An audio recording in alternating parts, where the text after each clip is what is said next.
Hi friends, నేను మీ Sneha. Welcome back to our channel.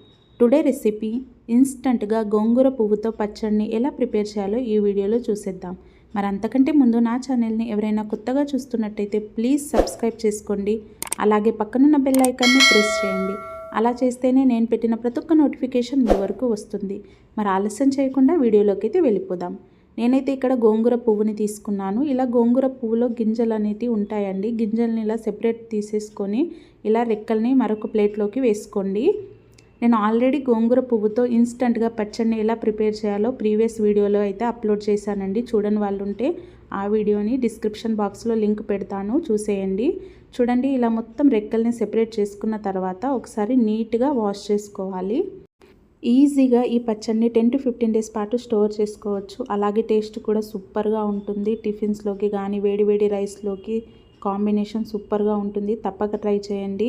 అలాగే ఇప్పుడు స్టవ్ ఆన్ చేసి స్టవ్ పైన ఒక ప్యాన్ పెట్టుకొని 2 టేబుల్ స్పూన్ వరకు ఆయిల్ని వేసుకోండి. ఆయిల్ కాస్త వేడైన తర్వాత ఎండుమిర్చిని వేసుకుంటున్నాను. నేను ఇక్కడ 10 to 11 ఎండుమిర్చిని అయితే వేసుకున్నాను. ఇలా ఎండుమిర్చి దోరగా వేగిన తర్వాత ఇందులోకి వెల్లుల్లి రెబ్బలు అలాగే 1 టేబుల్ స్పూన్ జీలకర్రను వేసుకొని ఇలా లైట్గా ఫ్రై చేసుకోవాలి. ఇలా మొత్తం ఫ్రై అయిన తర్వాత స్టవ్ ఆఫ్ చేసేసి ఒక ప్లేట్లోకి అయితే తీసేసుకుందామండి.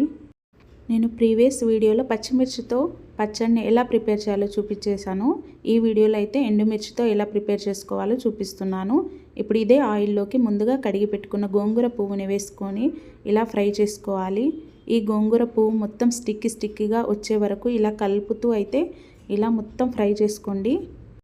స్టవ్ సిమ్లోకి పెట్టుకొని ఇలా కలుపుతూ ఫ్రై చేసుకోవాలి. ఇలా మొత్తం దగ్గరికి వచ్చేంత వరకు ఇలా కలుపుతూనే ఉండాలి. చాలా సింపుల్, ఇన్స్టంట్గా అయ్యే పచ్చడండి. తప్పక ట్రై చేయండి. టేస్ట్ కూడా సూపర్గా ఉంటుంది. ఇది అదే సీజన్ కాబట్టి ఎక్కడైనా గోంగూర పువ్వు అయితే దొరుకుతుందండి. చూడండి, ఇలా స్టవ్ ఆఫ్ చేసేసి కాసేపు పాటు చల్లారించుకోవాలి.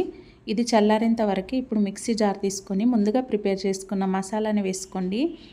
గరుకుగా మిక్సీ పట్టుకోండి. చూడండి, ఇలా గరుకుగా మిక్సీ పట్టుకున్న తర్వాత ముందుగా ప్రిపేర్ చేసి పెట్టుకున్న గోంగూర పువ్వుని ఇందులోకి వేసేసుకోండి. అలాగే రుచికి సరిపోయే సాల్ట్ని వేసుకోండి. నేను ఇక్కడ 1/2 టీ స్పూన్ వరకు సాల్ట్ని అయితే వేసుకున్నాను. ఇలా మొత్తం మెత్త పేస్ట్ లాగా అయితే మిక్సీ చేసుకున్నాను. ఇప్పుడు స్టవ్ ఆన్ చేసి స్టవ్ పైన ఒక ప్యాన్ పెట్టుకొని ఆయిల్ వేసుకొని పోపుకైతే ప్రిపేర్ చేసుకుందామండి. పోపు దినుసులు, ఎండుమిర్చి అలాగే 2 రెమ్మల కరివేపాకును వేసుకొని ఇలా బాగా ఫ్రై చేసుకోండి. ఇందులోకి మిక్సీ చేసిన పచ్చడిని అయితే వేసుకొని ఇలా మొత్తం కలుపుకోవాలి. ఈ ఆయిల్ పైకి తేలేంత వరకు ఇలా కలుపుతూ స్టవ్ సిమ్లోకి పెట్టుకొని పచ్చడిని అయితే ఫ్రై చేసుకోవాలి. ఇలా ఆయిల్ అంతా పైకి తేలిన తర్వాత స్టవ్ ఆఫ్ చేసేసి ఏదైనా గ్లాస్ బౌల్లోకి సర్వ్ చేసుకుంటే వేడి గోంగూర పువ్వు పచ్చడి అయితే రెడీ. ఈ వీడియో మీకు నచ్చింది అని అనుకుంటున్నాను. మీకు కనుక నచ్చినట్టయితే please do like, share and subscribe Sneha foods and అవుటింగ్స్కి. అలాగే పక్కనున్న బెల్ ఐకాన్ని ప్రెస్ చేయండి. అలా చేస్తేనే నేను పెట్టిన ప్రతి ఒక్క నోటిఫికేషన్ మీ వరకు వస్తుంది. Thank you.